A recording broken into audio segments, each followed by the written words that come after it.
మన రక్షకుడైన యేసుక్రీస్తు నామములో అందరికీ వందనాలండి.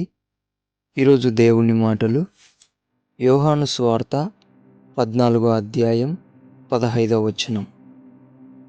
మీరు నన్ను ప్రేమించిన యెడల నా ఆజ్ఞలను గైకొందురు. ప్రియమైన దేవుని బిడ్డలారా, మనం ఎవరినన్నా ప్రేమిస్తే వారి మాట ఖచ్చితంగా వింటాం. ఒకవేళ నేను ప్రేమిస్తున్నానని చెప్పి వారి మాట వినకపోతే వాళ్ళని ప్రేమించనట్టే అర్థం వస్తుంది. అలాగుననే దేవుని బిడ్డలారా, దేవుణ్ణి ప్రేమిస్తున్నామని చెప్పి ఆయన ఆజ్ఞలను పాటించకపోతే మనం అబద్ధం చెప్పినట్టు అవుతుంది. ఆ ఆజ్ఞలను మనం హృదయంలో పెట్టుకోకపోతే మనం అబద్ధం పలికిన వారం అవుతాము.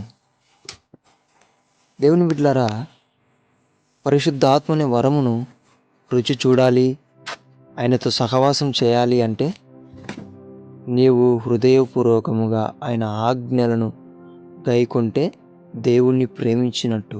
దేవుణ్ణి ప్రేమిస్తే దేవుడు ఖచ్చితంగా పరిశుద్ధాత్మ అనే వరముతో నిన్ను అభిషేకిస్తాడు. అప్పుడు సంతోషంగా దేవునితో మాట్లాడుకోవచ్చు.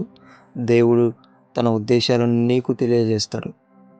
అప్పుడు భూమి మీద ఆయన పనిని నీవు తుదముట్టించగలుగుతావు. చాలా చక్కగా జీవించగలుగుతావు. ఆత్మ లేనివాడు నా వాడు కాడంటాడు దేవుడు. ఈరోజు పరిశుద్ధాత్మ దేవా నన్ను నింపు అంటే ఎందుకు నింపుతాడు? ఎందుకు ఆయన నిన్ను ఇష్టపడాలి? నీవేమో నోటి మాట చేత పలికినంత మాత్రాన పరిశుద్ధాత్మ వరమును నీవు పొందుకోలేవు. ఎప్పుడైతే ఆయన ఆజ్ఞలను పాటించి హృదయపూర్వకంగా దేవుని ప్రేమిస్తావో అప్పుడే పరిశుద్ధాత్మనే వరమును నీవు పొందుకోగలుగుతావు. నీ సృష్టికర్తను నీవు గుర్తుపట్టగలుగుతావు.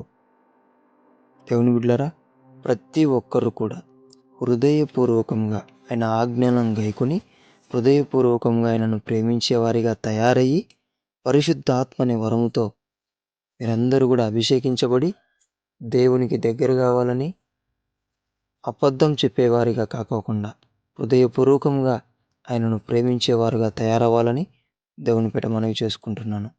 దేవుడి మాటలను దీవించునుగాక. ప్రార్థిద్దాం. దేవా, మీకు వందనాలు. నిజమునైనా నేను ప్రేమిస్తున్నామని చెప్పి నీవిచ్చిన ఆజ్ఞలను పాటించుకోకుండా తిరుగుతున్నాం. మమ్మల్ని క్షమించండి.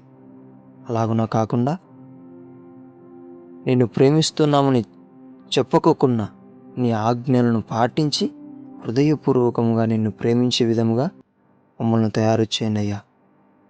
అలాగుననే నిన్ను ప్రేమించి నువ్వు అనుగ్రహించే పరిశుద్ధాత్మ వరమును పొందుకొని నీకు ఇంకా దగ్గరయ్యే బిడ్డలుగా మమ్మల్ని అందరినీ తయారు చేయమని యేసు నామమున ప్రార్థిస్తున్నాం తండ్రి.